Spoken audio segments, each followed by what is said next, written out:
Bueno, y 6 de los 7 candidatos presidenciales se enfrentaron en el primer debate radial organizado por la Archi.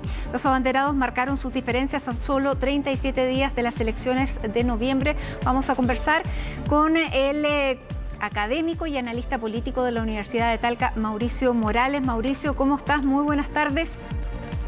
Hola Matilde, gusto saludarte, ¿qué tal? Bueno, esta es una campaña que probablemente tiene elementos que no habíamos visto en otras campañas. Uno de ellos, aparte de que hay un candidato que todavía no hemos visto, la segunda es marcado por la agresividad y el enfrentamiento entre los candidatos.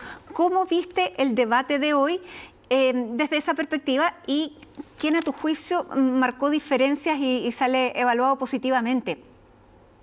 Bueno, este ha sido uno de los debates más pobres desde el inicio de la nueva democracia. Esto ya no se trata de discutir de ideas, sino que discutir sobre los atributos personales de cada uno de los candidatos o del pasado de cada uno de manera muy autorreferente y descuidando lo que piensa, dice o siente la ciudadanía en el escenario de incertidumbre que se viene. Esto, Matilde, tiene explicaciones de carácter institucional, explicaciones políticas y explicaciones de carácter contingente. La explicación institucional o el factor institucional que viene incidiendo en este tipo de debates desde el año 2012-2013 en adelante es la institución del voto voluntario. Como vota la mitad de la gente, los partidos y los candidatos creen que socializando a los electores más intensos, entonces eso se va a reproducir en sus arcas electorales y descuidan al votante mediano, que es al que aspira a gobernar un presidente de la República en un escenario de voto obligatorio, en que todos los ciudadanos están obligados a emitir su sufragio. Eso es lo primero. Respecto a las explicaciones políticas, fíjate que esta es la primera elección, por lo menos desde el año, al menos comparando con estas dos últimas elecciones, en que no tenemos expresidentes compitiendo. Generalmente los expresidentes ordenan más el debate, sin perjuicio de que en algunos casos los expresidentes también reciban la furia de sus contendores, como fue el caso de Piñera versus Osandón. En tercer lugar, y esto en factores más contingentes, no hay el candidato que va puntero, marca entre 22 y 25 puntos. Hay mucha incertidumbre por el segundo lugar y las encuestas no tienen la misma capacidad de pronóstico. Por lo tanto, todos se sienten con el derecho y la expectativa a avanzar a la segunda vuelta y de ahí que de manera desesperada se esté entrando en una espiral casi de violencia electoral, si se quiere llamar así, pero expresado en un debate que está para otras cosas menos para eso. Bueno, y evidentemente eso quedó muy claro hoy día porque la mayor parte de las confrontaciones fue entre el candidato Kast y Gabriel Boric. También ahí la pelea está entre Sichel y Proboste. Y Sichel venía de una semana negra, por decirlo de alguna manera, en que aparece este financiamiento ilegal a su campaña, aparece también desmarques ya fuertes del equipo de campaña. Ayer Isabel Pla fue una de las personeras de la UDI que deja la vocería de la campaña, tiene que salir su coordinador general y además el comando que tiene, en vez de salir a poner paños fríos, ha hecho todo lo contrario. ¿Cómo ves hoy la figura de Sebastián Sichel y cómo lo viste en ese escenario, cómo llegó al debate? Al debate llegó totalmente desmoralizado. Él ha tenido 4 golpes muy fuertes.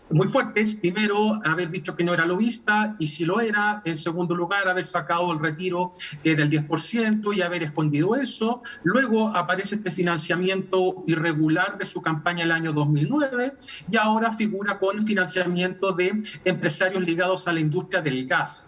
Eso generó un terremoto político dentro de su comando, pero el mismo comando, en lugar de tratar de salir con su candidato a marcar diferencias de carácter programático con el resto, insiste en una estrategia que poco fruto va a rendir, que consiste en criticar ya sea a los funcionarios públicos como si fuese un delito trabajar en el Estado, y también polarizar innecesariamente con Gabriel Boric en materias que, si bien son de interés público, lo que más podría hacer cobrar sentido para un elector de derecha sería quería que su candidato marcara ciertas diferencias con la candidatura de Proboste, pero también con la candidatura de Kast. El gran problema estructural de la candidatura de Sichel es que basó su campaña única y exclusivamente en los atributos. Y cuando te tocan un atributo, la aprobación o la intención de voto en este caso se desploma. Te voy a dar solamente un ejemplo, Matilde, respecto a lo que estoy diciendo. Si mal no recuerdas, el año 2008 fue cuando la presidenta Bachelet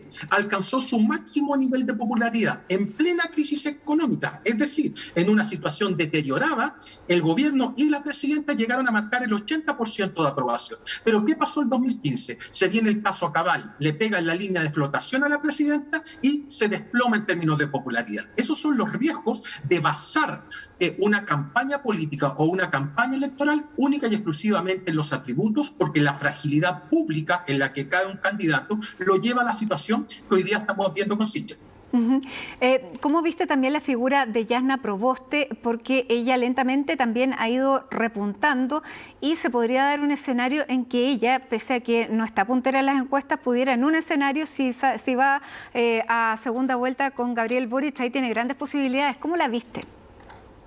Yo la veo cada vez más segura, quizás un poco pendiente aún de lo que hace el resto y no de lo que pueda hacer ella. Ella construyó su liderazgo no sobre la base de atributos personales, sino que sobre la base de las capacidades políticas para ordenar y disciplinar a la oposición. Muy probablemente saque el cuarto retiro adelante, y más allá de la opinión personal y experta que cada uno pueda tener respecto al cuarto retiro, eso va a ser una señal de Proboste respecto a ordenar y disciplinar a su coalición.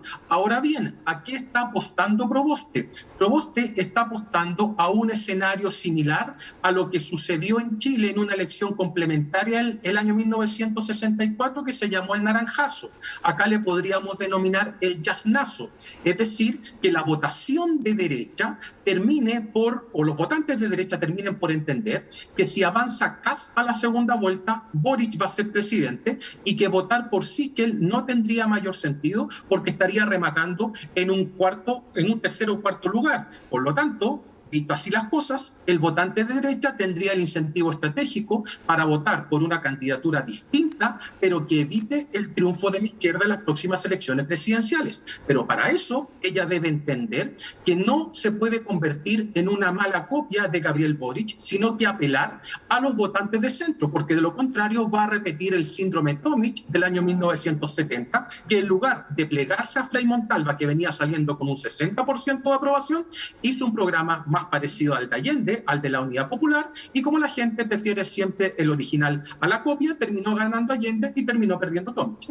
Ahora, si bien es cierto que se discutió muy poco, bueno, por las mismas razones que estamos viendo ahora, de los programas políticos, también cómo reacciona cada uno de los candidatos da cuenta de su templanza, de su carácter, de muchísimas cosas.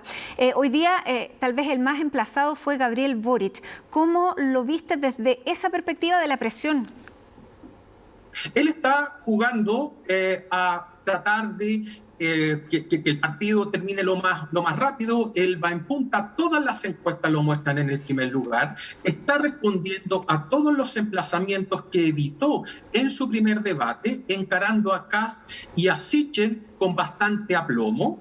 Por lo tanto, es un candidato que a mi parecer, por lo menos lo que revelan las encuestas de opinión, y creo que él también lo sabe, tiene un pie y medio en la segunda vuelta, y por eso mismo ahora está tomando primero una postura más de resguardo, pero que parece que no fue bien valorada en su comando, y ahora apostó por una visión un tanto más agresiva, si se quiere llamar así, que yo le llamo más identitaria. No creo que sean agresiones esas.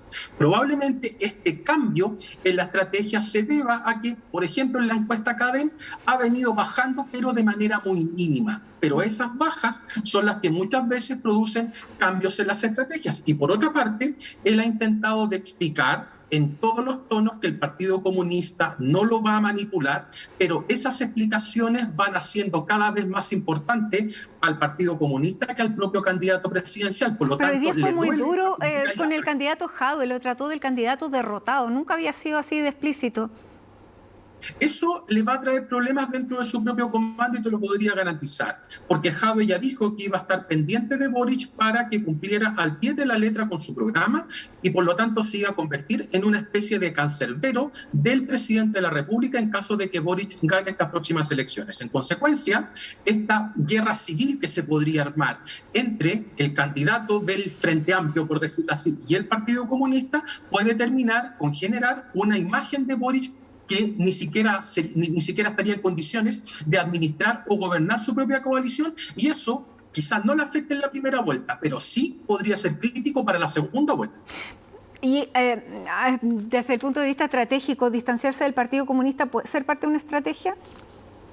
Puede ser parte de una estrategia, pero el Partido Comunista, Matilde, te entrega una base territorial bastante disciplinada, que quedó demostrado, por ejemplo, en algunas elecciones a nivel local, en la elección de Santiago, por poner solamente un ejemplo, y el Partido Comunista coloca toda esa estructura, esa infantería electoral que se necesita para ganar una elección. Pero a nivel público, la estrategia de Boric, que me imagino, es dar la imagen de que está controlando al Partido Comunista, que el Partido Comunista es un socio más y que, no te quepa la menor duda, en caso de avanzar a una segunda vuelta con José Antonio Kast, por ejemplo, Boric va a avanzar inevitablemente hacia el voto socialista, hacia el voto PPD, hacia el voto radical y, ¿por qué no?, hacia el voto demócrata cristiano. Esa coalición desde la DC hasta el Partido Comunista, pasando por el Frente Amplio y la antigua Concertación, se va a armar de manera natural para enfrentar a Kast en la segunda vuelta, si es que ese es el escenario. ¿Tú ya das por irremontable la situación de Sebastián Sichel? Mire, Matilde, yo no soy quien para matarle la ilusión a un candidato y no soy quien para bajar los ánimos de las bases electorales que apoyan a Sichel. Lo que sí estoy en condiciones de señalar, sin temor a equivocarme, es que ha sufrido 4 espolonazos que son muy difíciles de absorber. Él nos dio una tremenda lección a los cientistas políticos en la elección primaria, porque todos pensábamos que un candidato independiente la tenía muy difícil enfrentando a candidatos partisanos como Mario Desbordes, Joaquín Lavín o incluso Ignacio Briones. Y sin embargo, él se impuso con 650.000 votos representando a la mitad del pacto. Hoy día está en un severo problema, el comando no entiende que hay que sacar a Sichel de esa reyerta porque insistir en una pelea asociada a sus atributos solo le va a traer problemas y él debiese avanzar hacia un espíritu mucho más programático con el fin de salir de esta pelea que, insisto, le va a generar solamente costos y cero beneficios. Muy bien, Mauricio Morales, te queremos agradecer a esta hora este análisis de lo que ha sido no solamente este debate, sino que esta semana política absolutamente impredecible. No hubiéramos pensado que íbamos a tener este escenario llegando el día viernes, pese a que, claro, partió con el debate televisivo bastante álgida, pero se fueron sucediendo y se fueron desencadenando muchísimos hechos. Vamos a ver qué es lo que ocurre dentro de las próximas horas, porque en una campaña como esta, en que cada uno saca un esqueleto del closet, pueden todavía salir más, ¿no? Puede seguir saliendo más y te digo de inmediato, si es que Sichel definitivamente se derrumba, los otros candidatos van a tratar de despostar esa votación a como dé lugar, porque el margen para pasar a segunda vuelta sigue siendo muy estrecho. Muy bien, Mauricio Morales, nuevamente muchísimas gracias por estar con nosotros. Buenas tardes. A ti, Matilde, un abrazo. Chao.